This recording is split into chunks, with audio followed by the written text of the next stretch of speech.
15મી August શબ્દોમાં આપણે જોઈએ એક એવો સૈનિક કે જેનું ક્યાંય નામ નથી, એક એવો સૈનિક કે જેનો ક્યાંય સન્માન નથી, એક એવો સૈનિક કે જેના મૃત્યુ પર એની ગણતરી થઈ ગઈ છે, પણ તેનું ક્યાં નામ નથી, તેની ક્યાંય તકતી નથી.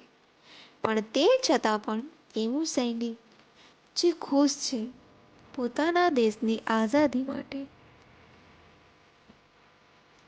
આજે ફરી મને યાદ કરશે એ સરહદ જ્યાં મેં હસતે ચહેરે દુશ્મનોની ગોળીઓ ઝીલી. આંખોમાં આંસુ સાથે ગર્વ કરશે મારા માતા પિતા.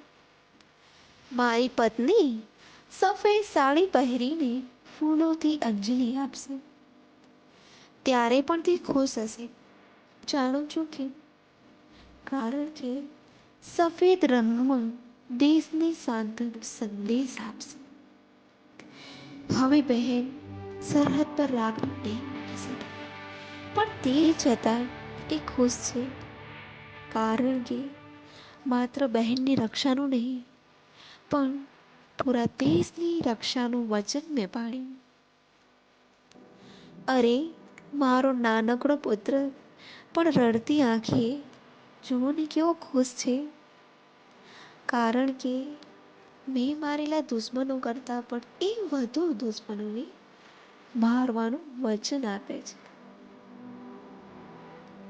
હું ખુશ છું. એવો શહીદ કે જ્યાં પણ મારું નામ નથી. મને નામ કમાવું હતું, મને સ્વતંત્રતા કમાવી હતી. મારું નામ આઝાદ, ભગતસિંહ, સુખદેવ કે અન્ય શહીદોમાં નહીં લેવા, પણ હું ખુશ છું, કારણ કે હું એક શહીદ છું.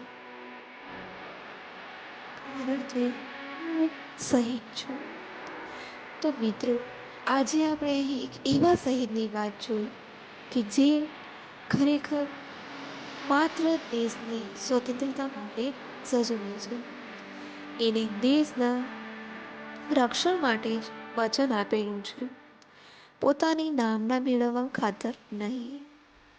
પણ તે છતાં પણ આવા સૈનિકોનો આત્મા આજે ડંખી છે, એવા સૈનિકોનો આત્મા આજ દુભાય છે. આજે સ્વતંત્રતા હોવા છતાં નથી. આજે મારી બહેનો નામથી સ્વતંત્ર પણ હજી રિવાજોની બેડીઓ બંધી છે. આજે વિચારોની સ્વતંત્રતા નથી, નાત જાતના ભેદ છે અને પોલિટિક્સની ગંદકી છે.